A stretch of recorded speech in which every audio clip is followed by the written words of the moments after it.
under the right conditions.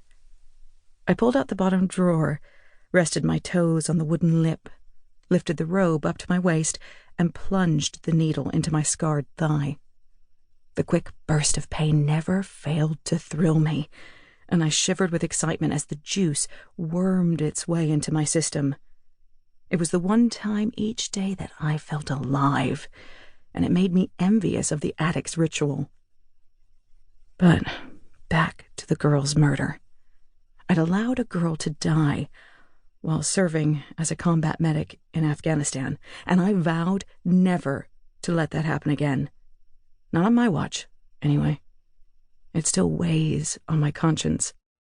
It's part of the reason I left New York City and returned to Fawn Grove.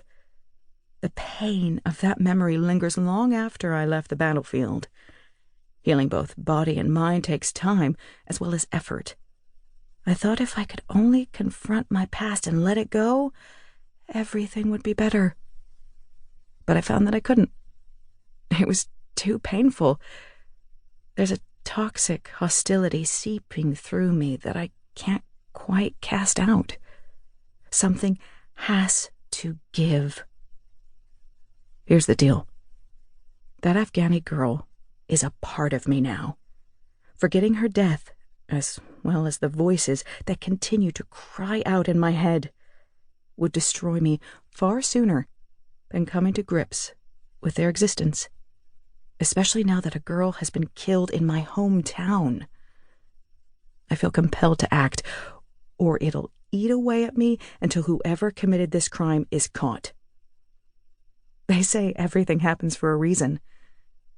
This must be the reason I wigged out one night in my bug-sized efficiency and returned to Fawn Grove, the veritable armpit of Maine.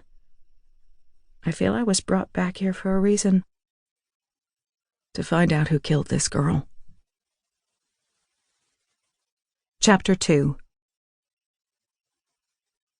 When I left New York City, I left with a suitcase filled with my best clothes, admittedly not many, some personal stuff, a canvas roll of professional knives, and my ego in splinters. Heather was not exactly a happy camper when I gave my notice, which took effect immediately after saying I quit. She was 8 months pregnant at the time, but looked 10, and most of her line cooks were junkies, alkies, or whack jobs. I felt bad about leaving like that, but shit happens in this business. I tried not to stare down at her pumpkin belly as I said the dreaded phrase. I tried not to dwell on the fact that her body would soon burst with life, something mine would never do. She was already short-staffed on the line, and the restaurant was packed to the gills night after night. Heather was a victim of her own success. If I could have stayed and helped her until she found a replacement, I would have. But in the fragile state I descended into, I knew I wouldn't last another minute in that place. Dropping the ball in that fashion was a terrible thing to do, and considered one of the worst offenses in our profession. But what choice did I have? When the inner demons awaken from their deep slumber, there's not much one can do but let fate run its course. So I returned home to Fawn Grove, to a town best known for two things: its paper mill and the plane crash that occurred there in 1975, which took the life of hard-partying rock star Angus Gibbons and all his band members. They were on their way to Bangor for a concert when the Convair they were flying in ran out of fuel. Sensing a financial opportunity, the town quickly erected a memorial at the site of the crash, and just like that, a small cottage industry was created, celebrating the life of a guitar god taken too soon. Returning to Fawn Grove was never in the cards for me.